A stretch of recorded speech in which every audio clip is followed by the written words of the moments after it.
do we get them to work, and what are some of the nuances we often gloss over. So without further ado, Dr. Sharma, please take it away. Thanks. Thanks, Michael. I think the one person I would really like to thank for introducing me to Michael is Professor Koji Sode. As Michael mentioned, he was the one who introduced us last year at the World Congress of Biosensors in Busan. And I think we've kind of met thereafter, and we've been kind of talking to each other. I mean, the timing of this talk is really good because at Swansea University, we've just kind of finished a project funded by the Ministry of Defense called the DSTL, the Defense Science and Technology Labs, on looking at simultaneous monitoring of metabolites in ambulatory conditions. I'm going to be touching that part. So we can just come out of that project, and I think Michael's group is going to be starting one of those kind of projects wherein they're going to be looking at simultaneous monitoring of metabolites. So I hope that the experience that I'm going to share today is going to be useful to all of you here at the university, and also useful to Michael for his studies or his research project that's funded by the DSTL. So the topic of my talk is going to be real-time continuous monitoring of metabolites. And I'm going to be talking a little bit about addressing artifacts, which I think is the elephant in the room. One of the things that I'm trying to do here in this talk is not to show you all the good things. I'm going to show you all the bad things that happen so that you get a real view of what happens when you try to monitor things, especially if you're trying to monitor metabolites simultaneously in ambulatory conditions in the skin compartment, what happens there, right? So that's the title of my talk. The outline of my talk is as follows. I'm going to be talking a little bit about skin-based wearable devices. We're going to look a little bit into the microanatomy of skin and then try to understand the importance of subdermal wearable devices. We're going to look into the reasons why we think skin ISF is a good sample matrix and why it could be used for designing wearable devices. And then we're going to kind of narrow it down to subdermal wearable devices. And then I'm going to give you examples on some of the devices we've made out of electropolymerized phenols and hydrogel entrap devices. And that'll be then giving us the final presentation on the conclusions. All right. Sorry to interrupt you. Just I know this group that track attendance. I just really want to make a very quick remark. We forgot to put the QR code at the beginning. We'll put it up at the end for you guys all. I know you're all nervous about it. It'll happen. Sorry. No worries. No worries. All right, let's just touch a little bit about on wearable devices. Well, the popular sample matrices for developing wearable devices so far that we've come across include tears, saliva, sweat, and the skin interstitial fluid. Tears, we've all seen the classic example. I mean, a few years back, there was a lot of hype about the contact lenses that Google was planning to introduce. Which basically had a design that can be seen on the right-hand side, on the upper right-hand side of the slide, which basically had an upper lens, had sensors and lens. And then suddenly, the question that came up into mind was, you would be using these contact lenses for monitoring glucose in type 1 diabetics, and the time when they really need to be monitoring their glucose is during the nighttime. How many people prefer sleeping with contact lenses? Right? So I think that's where this whole idea kind of collapsed, and that's one of the reasons we didn't see this go much far. So tears, of course, probably not the best choice, and that's why it's been presented in red color. And these are my personal views, so please do not take anything as a hard line. These are my personal views about the Google Lens. The next one is saliva. If you look at the pictures that's there. You've got nice little devices that can be seen kind of integrated into the mouth guards and stuff like that. And people have used these to measure saliva. The problem with saliva and, of course, the problem with sweat, which has been used for developing epidermal wearable sensors, is that the correlation that you normally would expect between of the concentration of metabolites in these sample matrices and blood is not the best. So if you were trying to develop devices, it would be a real difficult task trying to develop devices without having a primary reference, right? That's where skin interstitial fluid is something that's very, I think that's very interesting from the point of view that the concentration of the analytes, the metabolites that you see in the skin interstitial fluids, such as glucose and lactate, correlates very well with the concentration in the blood, because there is an equilibrium, which I'm going to be showing you the reasons why there's a good correlation. But the important thing that we have with the skin interstitial fluid is there's a very good correlation between the concentration of metabolites such as glucose and lactate, and of course drugs as well, in the skin interstitial fluid and the blood, which makes it an easy kind of an area where you can work well to kind of design new devices, and you have a good primary reference there. And that's the reason skin interstitial fluid is very popular. Now, and I'm going to be explaining this a little bit more through the microanatomy of the skin as well, because we're talking about subdermal wearable devices. We've heard, wearable devices based on skin could be easily classified as epidermal, the ones that normally look into sweat, which is on top of the surface of the skin. And then you have the subdermal ones, and the subdermal ones are the ones that are actually looking or tapping into the skin interstitial fluid. Now, one of the things that I would like to point out here is we probably do not appreciate the fact that the skin is the largest organ in the body, and the amount of skin interstitial fluid that we have is much more than the amount of blood or the volume of blood that we have in our body. So clearly it makes the skin interstitial fluid a very interesting sample matrix, and this skin interstitial fluid actually can be tapped in a very minimally invasive manner. So what you see on the image here, there are two little cartoons there. One, those representing the microneedles, which you can see is just kind of sitting and tapping into the skin interstitial fluid. It just has to disrupt the stratum corneum layer, a layer of dead cells right on the top in the epidermis, and then it can sit nicely in the subdermal space in a minimally invasive manner, far away from the nerves, far away from the blood vessels, so you can easily access the skin interstitial fluid. And the other cartoon that you see here is that of a CGM. This is one of the commercially available device that's available in the market. It could be a Dexcom one, or it could be a Freestyle Libre one, which normally is implanted in the subcutaneous tissue. The difference between the CGM device and the microneedle is CGM device is implanted subcutaneously, so you have an applicator, while the microneedles can be easily inserted into the skin. You can use an applicator to standardize the insertion, but the key thing here is, the key message here is, the microneedles can be inserted into the skin, and they can then tap into the skin interstitial fluid and be used for monitoring the analytes of interest there. And this skin interstitial fluid actually is considered to be a treasure trove of biomarkers. You can find things such as metabolites, your glucose, your lactate, your ketones. You have your metabolites present in it. You can find drugs, so for applications which involve therapeutic drug monitoring, right? People are working towards this area of optimizing drug therapies. The amount of drug that works for me is completely different from the amount that might work in you. So anything that kind of exceeds the narrow therapeutic index can then cause side reactions, can cause adverse reactions, can cause cytotoxicity. So we're trying to optimize that, and one way to optimize that is by doing the therapeutic drug monitoring. And traditionally, therapeutic drug monitoring is done in blood samples.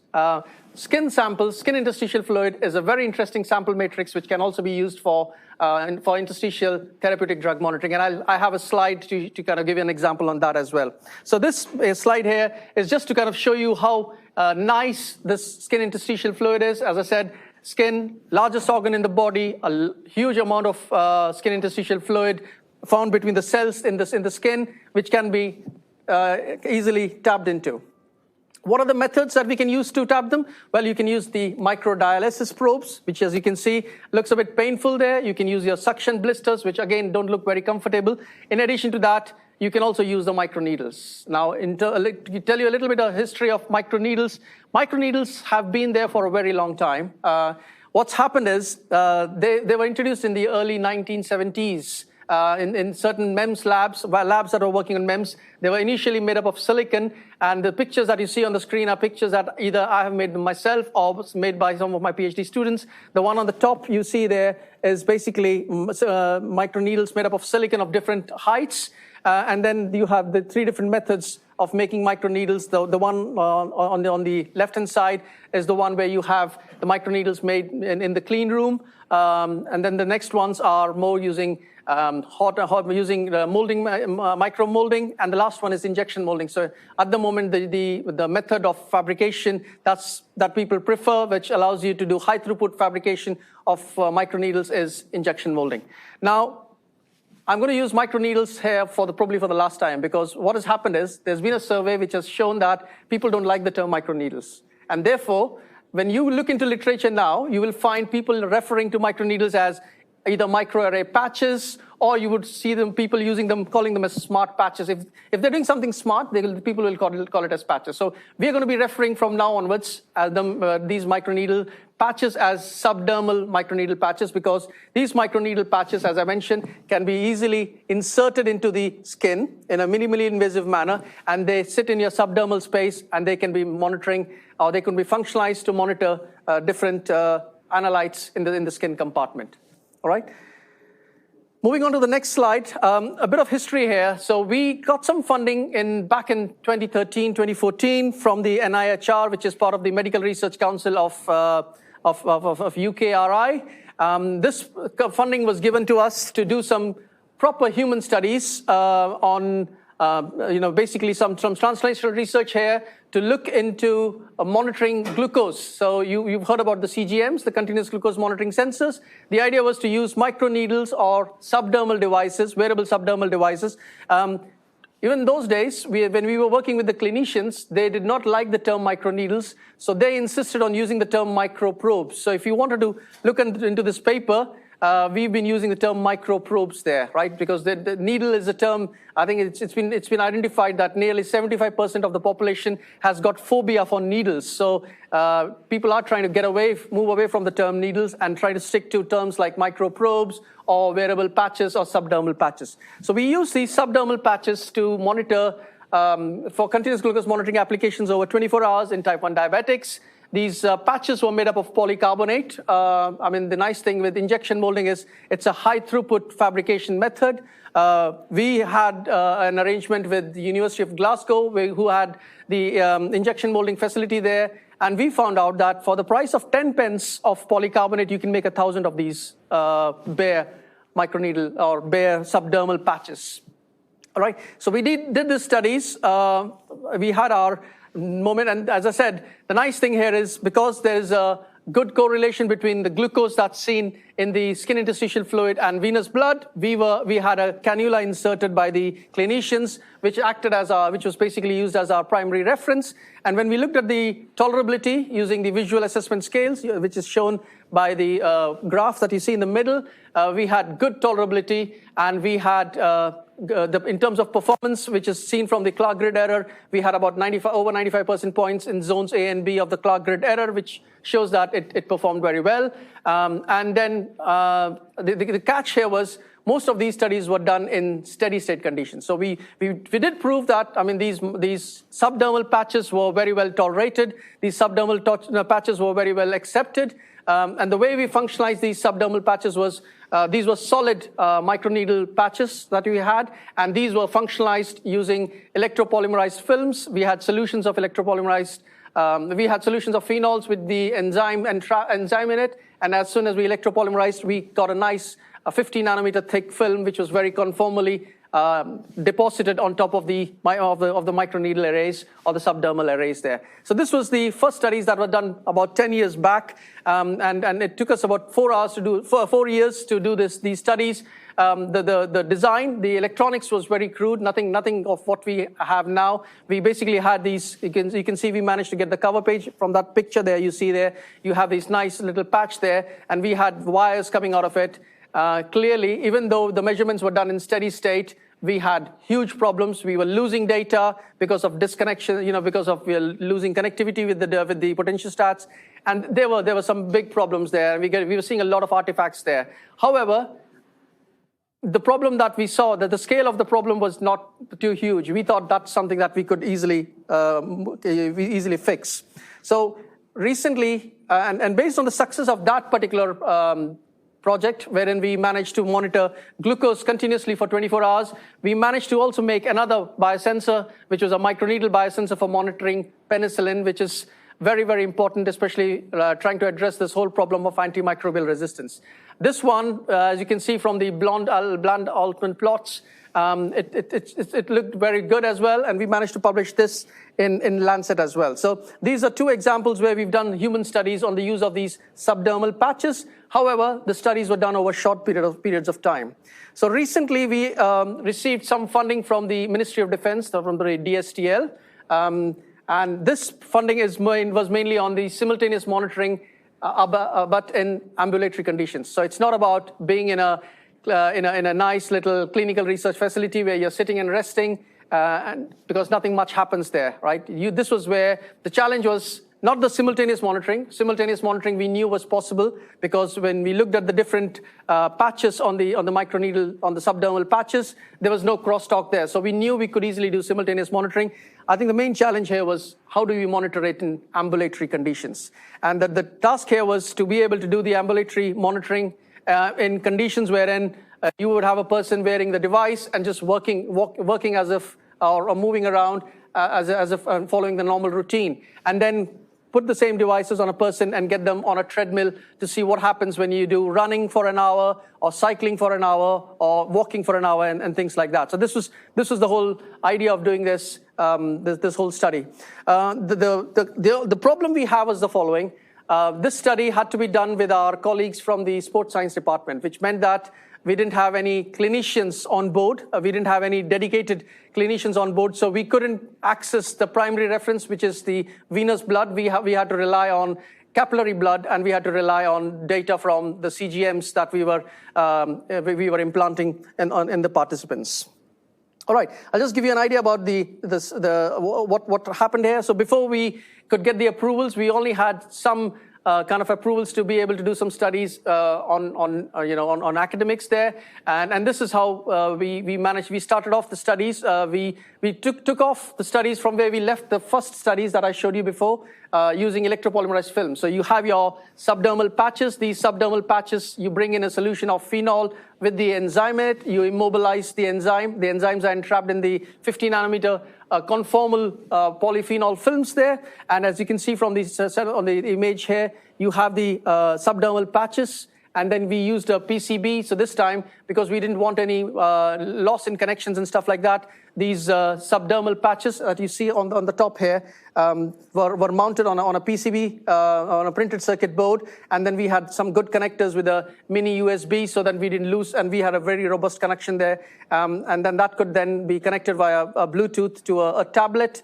And a portable potentiostat, and we were carrying, because we wanted to do both simultaneous monitoring of glucose and lactate, so we were carrying 2 of those potentiostats and 2 of those tablets in a bag, as you can see here. This image here shows what happens when you remove the subdermal patch after applying that for nearly for 24 hours and more than that, and that you can see those marks that you see of insertion kind of disappear after about 12 hours, and within 24 hours these marks completely disappear. In terms of the results, these are the results that we get here. This picture here shows a double axis plot where you have the current values, the current output of the sensors on the left hand side, and the green axis here is the glucose concentration. The green dots is the readings that we're getting from the capillary blood, and the lilac plot that you see here is the reading that we're getting from the CGM sensors that we have implanted on the participant there. That's the top graph. This one is the data from the glucose sensors, and the one below is the data from the lactate sensors. As you can see that you have a nice trace there, and the green plots. You don't have any. We didn't have any continuous lactate monitoring device, so we didn't have a secondary reference there. But we were monitoring the outputs of oxygen and carbon dioxide. This graph here is basically showing you studies done over 3 days. We had to break the studies. As I mentioned, the problem we had was we didn't have any clinicians on board, so we had to break the studies. And there was also restrictions on the studies wherein we couldn't do any studies before 8 a.m. and we couldn't do any studies after 5 p.m., which was a bit of a pain on the backside because Ideally, we would have liked to do continuous studies without breaking these studies, without having to break them. And this is basically the data showing the studies done over 3 days here. And then below, what you see here is the Clark grid errors. And all of this data is related to electropolymerized films, which are kind of holding or which are helping in immobilizing your microneedles or your subdermal patches. And one of the interesting things that came out of this study was we were able to characterize or quantify biofouling effects. Biofouling effects is very well known. If you insert or implant anything into the body, there's going to be a response from the immune system, right? So you're going to have, you basically have albumin present in your skin interstitial fluid. You have albumin present subcutaneously. You have albumin in your blood. What it does is, as soon as it identifies a foreign body, it goes to the sensor and tries to form a capsule around the sensor surface, right? And if you have a capsule formation around the sensor surface, the amount of glucose that would diffuse to the sensor, that gets reduced because you now have a barrier there. And that then then you can see, we were able to see that the currents then drop down from about 0.19 microamps to quite low, as you can see, day 1 and day 2 and day 3, you can see a drop in the current values there. And we've been able to characterize that through this graph that you see here. In terms of the green shows the current values that we get for day 1, blue for day 2, and red for day 3. And then this work has already been published, and this is just to kind of give you an idea about the design that we used here. This is a picture of the subdermal patch, where you can see 4 different islands here. We have a reference electrode, and we have 2 working electrodes and a counter electrode. And what we've done here is we've kind of functionalized the working electrodes with electropolymerized films of polyphenol with the glucose oxidase enzyme for the glucose sensors and the lactate oxidase enzyme for the lactate sensors. This has been just recently published, so that's some interesting data that we got out here. Now, there was a problem here. The problem was that it was all right to measure lactate if you're just walking, because the lactate levels don't increase that much when you're just doing some mild exercises. But the lactate levels, and as I said, this project was funded by the Ministry of Defense, and they were looking at people working in extreme conditions, in combat conditions, extreme heat, and things like that. So for that, we needed to have a bit of a much more longer dynamic range. We were looking at sensing biosensors, which could give us a desired dynamic range of up to about 5 to 10 millimolar lactate concentrations. And for that reason, we had to then resort to another carrier or another polymeric system, which is the hydrogels. So then we had to move on to hydrogels-based systems for simultaneous monitoring in ambulatory conditions. The hydrogels are much more thicker than electropolymerized phenols. Phenols are just 50 nanometers, which can be conformally deposited on the subdermal patches. Hydrogels are much more thicker, and because they're thicker, they kind of are more mass transport limited. Just imagine having a barrier. When you have a barrier before the sensing surface, you would have a bit of, you're basically limiting the mass transport. And when you limit the mass transport, your current values go down. But the advantage you have there is you get a much longer dynamic range there. So we used these hydrogels, which were already reported to have shown to have demonstrated good mass transport limited devices, which also helped in our case to increase the dynamic range and to be able to monitor lactate as well. And therefore, we changed the sensor design, and this was all done very rapidly over a very short period of time. One of my PhD students, Goy Liu, he mentioned he kind of worked really hard over Christmas along with my postdoc Arjun, and tried to get all of these running by the time we started the studies in January. So, typical project wherein we were meant to have at least 6 months for in vivo optimization, but we only ended up getting nearly 2.5 months, which is not good enough. But I'm just going to show you the results that we got from these 2.5 months of clinical studies here. Okay, now this is how the participant study schedule looks like. We were meant to be doing some studies over 6 days. Out of these 6 days, 3 days are meant to be pre-evaluation period, and 3 days are meant to be evaluation period. The pre-evaluation period is more kind of looking at the tolerability of the devices, right? We are trying to, we know hydrogels are biocompatible. We know hydrogels kind they're kind of very well accepted, but we wanted to kind of test it because everybody is different. You would have different response from different people. So we had to do some pre-screening. We had to look at the tolerability studies.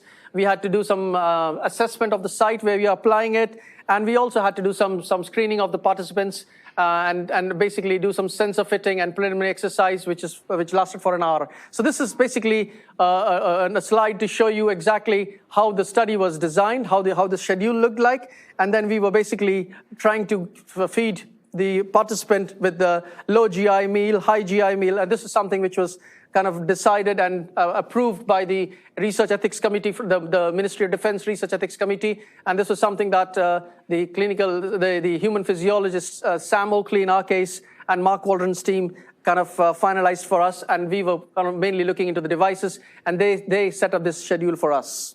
All right, so that's the participant study schedule. And let's have a look at the tolerability of the devices. So we use the visual assessment method, which is basically asking the person, whoever the participants, to rank it according to the pain they experienced during or how tolerable, or how, so the tolerability is normally measured using the visual assessment method here. So we saw that our microneedle or subdermal, the microneedles or subdermal devices kind of showed low pain scores compared to the Freestyle Libre devices. I don't know if anybody in this room has used Freestyle Libre. That comes with an applicator. You do feel, there is a tingling sensation when you kind of implant the device. At the end of the day, you're using an applicator to implant the device. So the scores were lower than what we saw with the Freestyle Libre. And of course, finger pricking is always going to be painful.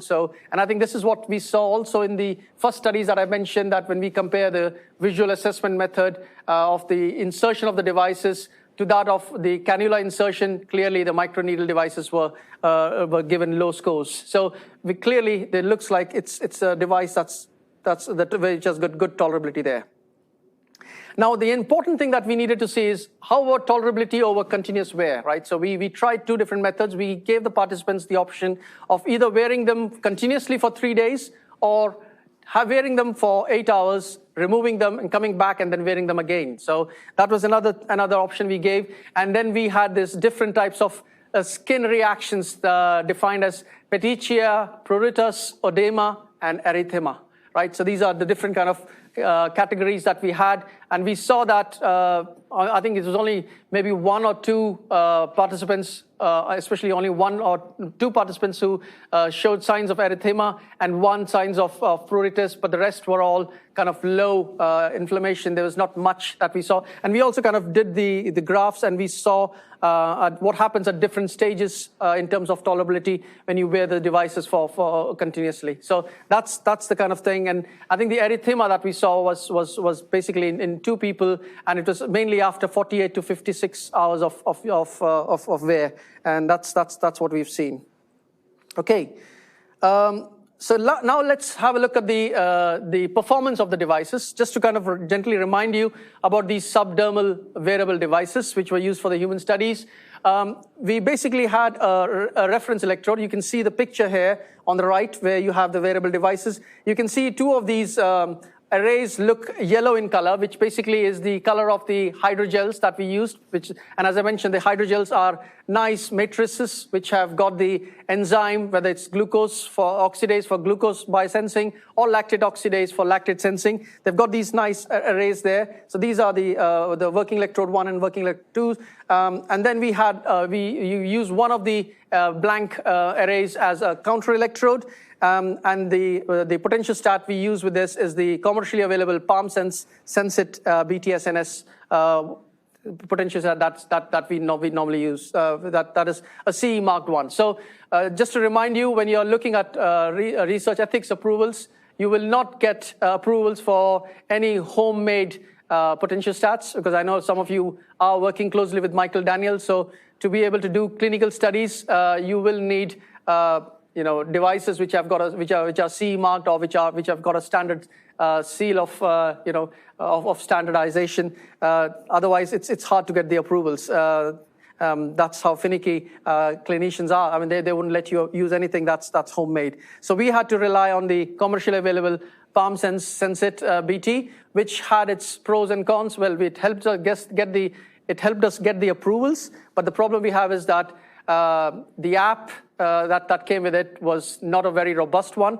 If you try to measure current every second and then you tried 9 out of 10 times, the app would crash. The other problem we had is that for some funny reason, we couldn't use 2 working electrodes at the same time. Most of the times we ended up using single working electrodes, which was again a nuisance because it kind of slowed down the studies and it didn't give us the desired results that we wanted.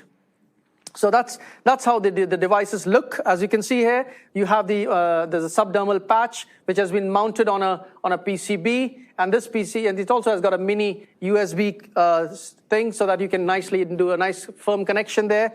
And the idea is that we don't lose any data. And we probably lost some data. I'll come back to that, but that was not because of these connections. That was mainly because of the potentiostat probably crashing at times. Okay, so we use this and we set out to what we call as in vivo optimization, doing simultaneous monitoring of glucose and lactate. And I think at the start of when we started off, we were all very excited because this is how the lactate results were looking. So this, what you see here, is a nice little plot of the current values, and what you see, the red dots, is the dot for the capillary ones which have been interpolated. And it looks perfect. But in reality, what we see is something else. This data looks very good because it's been presented in a kind of in a whole day kind of a format, right? But if you really wanted to identify the problems in this data, you have to zoom in and look what's happening during that ambulatory phase, all right? So you need to zoom in this area here. And what do we see here? We see here that the current values are going up. Yeah, the current rises up, and your glucose, your lactate values or that values are going up later on, right? But that's not what we expect, right? Because if you remember the image I showed you on the microanatomy of skin, I did mention to you that we have the subvascular plexus, the fine capillaries, right? And from that fine capillary, these fine capillaries have got all the metabolites which are in equilibrium with the skin interstitial fluid. So if something has to go up first, it would be an increase in the lactate concentration in your subvascular plexus, and then you would see an increase in the current in the interstitial fluid. And that is that's the 2-compartment model that's been proposed, and that's what explains also the lag that you normally see during continuous monitoring between the concentration of your metabolites in the skin interstitial fluid and in the capillary blood or the venous blood, right? That's how you can explain the lag. In this particular case, as you can see here, you're seeing that the current is going up, and then you have your increase in the capillary blood values. Clearly, this is not a true representation. This data looks good. I mean, you can easily get this published without any problems. But if you really look into it, and if you were to question this data, we knew that something else is going on here. It's not just a simple case wherein everything is perfect, and you don't get things working perfectly in the first instance here. And then the other thing that we found out, so this is again to show you some plots here, the way we confirmed that these were not the actual current values, the increase in current values corresponding to the lactate concentration, was when we looked at the glucose data. So during ambulatory phase, when the lactate values go up, your glucose values should either stay stable or they shouldn't be going up, because during exercise, you're not producing glucose, because you would see glucose peaks related to postprandial events. Postprandial as in you've eaten something or you've consumed something, then you would see a glucose peak, right? So you should be able to track that. But if there's no postprandial event before the exercise, if nobody has had a heavy lunch before the exercise, you would expect your glucose to either stay normal or you would expect it to drop. You would expect it to increase disproportionately. And that's what we saw, and that's what confirmed that what we were seeing were artifacts. All right? Now, translational research is a very interesting area. It's a very good field, but you need to be very careful when you're doing translational research, especially if you're working with human in vivo studies, because you're trying to optimize your devices in vivo, right? In vivo optimization is very important, so you have to try different things. So that's how we started trying different things. So what you see here are the slides, just to kind of show you data for day 1, day 2, and day 3. And I've kind of broken it down into 3 hours for day 1, day 2, and 3, and I'm presenting this. This is for participant 1, day 1, day 2, and day 3. You can see the increase that you see on the glucose 1 and on the lactate oxidase 1 is disproportionate, right? Clearly, there's something else that's happening here. That's happening on day 1. That's happening on day 2. I mean, this one is completely, you look at the green dots there, even if you try to account for the lag time, your glucose levels increasing during exercise doesn't explain things. That means there are some artifacts which are giving you these peaks, which are false peaks, right? So that's, and the same thing with the lactate looks all right, but I think the presence of a peak in your glucose channel is an indication that you are actually measuring artifacts here. And the same thing is seen in day 3 data as well, the disproportionate increase in peaks. And then we went and had a look at what were we actually doing. So what we have here is when we started our in vivo optimization, we started off with devices where the base was not covered, right? So if you put somebody on a treadmill and you get the person running, walking, or cycle, you would start seeing the person sweat. And what sweat does is, because you're basically increasing the salt concentration there, you're actually increasing the baseline, and then you start to see a peak as soon as you start exercising. And most of the times, if you're just measuring lactate, most people misconstrue it to be a lactate peak. And that's what we realized here. So what we started doing is, the next study we did was we started covering these with tapes. All right, so we just started covering the base, so that we could try to minimize the effect of the sweating that's normally seen here. Because the artifact that we see is mainly because of the sweating. It's not a true peak, it's a false peak seen because of the increase in the baseline due to sweating that takes place during the ambulatory conditions. And we tried to then play with the different dimensions of the tape that we were doing. So the base of our peak is around 300 microns. We started off by cutting blocks of 600 micron tape. And then after that, we kind of started reducing that, going down all the way down to 400, and we still started seeing, we were still seeing problems there. We tried different things. We also tried to increase the area of the counter electrode, because I think that's one of the standard things that we do in electrochemistry, is we have counter electrodes which are twice the dimension of the working electrode, just to kind of minimize the artifacts and to reduce the background currents. However, none of these worked till we ended up, so we still were seeing that. In the last study we could do, we introduced something called as a compensation electrode, or what we also call as an artifact minimizing electrode. So what this artifact minimizing electrode does is, what we do here is we employ an electrode where we have just the hydrogel, just the blank hydrogel without the enzyme, so that we can see if we are able to pick up the artifacts. Okay. As soon as we employ this compensation electrode, we start to see something really encouraging there. The reason we introduced the artifact minimizing electrode is we had some experience of working on electronic sensors. I think those of you who know about electronic sensors, you would realize that there's something called as a drift, right? As soon as you bring electronics in contact with solutions, with aqueous solutions, you can see there's always a drift in the current there. To minimize or to reduce the effect of the drift, people normally do differential measurements. So they take a blank electrode and they take an electrode which has been functionalized, and then they use the blank electrode for subtracting the current values and to get the value for the actual, to kind of address or compensate for the drifts. So that's where we borrowed the idea of compensation or artifact minimizing electrodes. And once we use the artifact minimizing electrode, which we started getting some results here. I'm going to show, we could only do this in one participant, so I don't have that much data here, but the results look very encouraging. Just to run this through you, what you see here, the green dots are your usual capillary blood measurements. The lilac trace is the measurement that you get from the CGM sensors, the Freestyle Libra 3 that we were using. The green dots, so the green traces are the traces that you get from the compensation electrode or the artifact minimizing electrode, and the red one is the real, the hydrogel which has got the glucose oxidase there. That's the trace that you get there.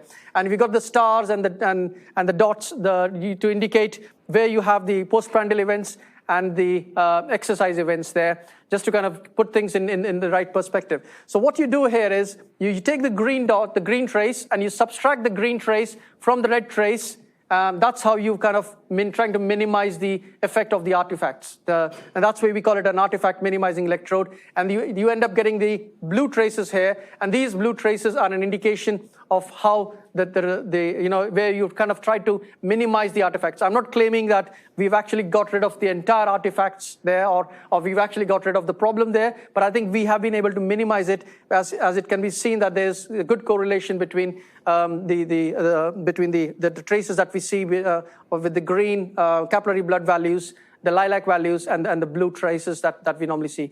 Unfortunately, on day 1, we lost connection, and at the time when we were doing the exercises, we lost all the data there. But I wanted to show you this data just to show you that we have the green track there, which is the artifact minimizing electrode, which is giving you traces which can be used for minimizing or for doing the differential measurements there.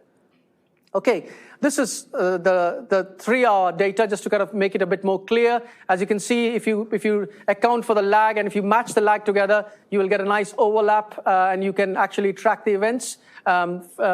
Ignore the gaps there. As I said, we lost connection during the exercise part, which was realized a little bit later. But this just to show you that the artifact minimizing electrode seems to be working here. Similarly, this is data from day 2. The green the green trace is your artifact minimizing electrode. The lilac one is basically your CGM. The green dots are your capillary blood, and the red one is the output current that you're getting from your biosensing electrode. You can see it looks very flat, but as soon as you subtract the green trace from the red trace, you end up getting the blue trace, which kind of shows some similarities with the lilac and the green dots that you see from the measurements on participant 9 on day 2. And it's the same is the case of your on day 3 as well, wherein we see that the artifact minimizing electrodes are able to help us in kind of minimizing the artifact effect that we normally see, which was seen in participants 1 to 8. So we try to summarize this and onto a table.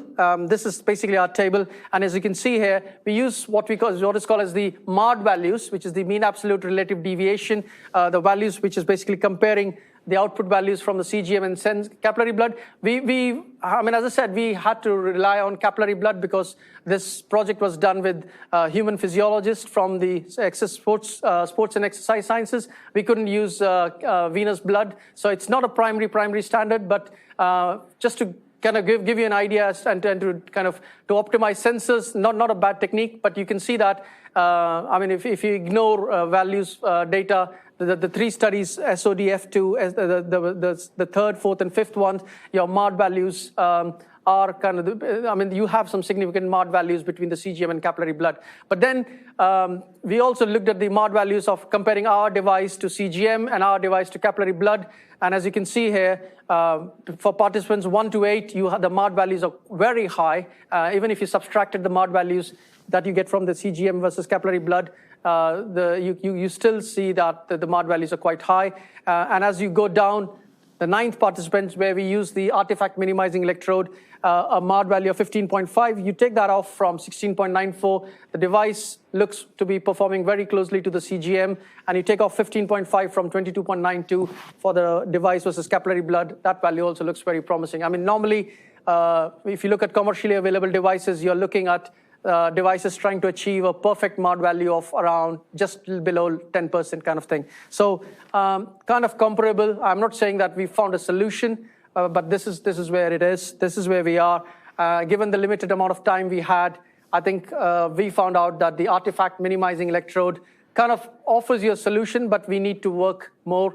The problem with translational research is the following. Once the approvals expire, you cannot do any human studies after that. So we've now applied for further approvals. We are applying for further approvals so that we can continue the studies. And in the meantime, try to look at, do some in vitro studies on optimizing the artifact minimizing electrodes. All right. So this then takes me to my conclusions. My conclusions based on the studies we've done is the actual factors that contribute towards artifacts, that contribute to the ambulatory data is not fully understood. We've seen biofouling effects when we started the studies. We've been able to characterize that.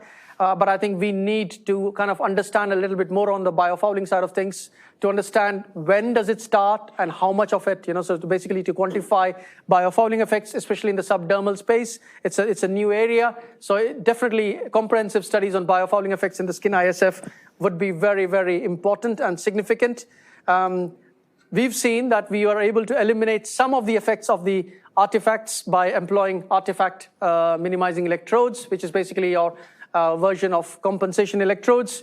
But we need to study these artifact minimizing electrodes a little bit more in the sense that we need to see how could we make them more robust. Sometimes you may end up in situations where your artifact minimizing electrode currents are higher than your working electrode currents. So how do we kind of, what's the best composition, whether just to have the plain matrix of hydrogel, or to have it with inactivated enzyme, or to have it with something else, So these are further studies that we would like to do first in vitro and then take it further and do some more in vivo studies.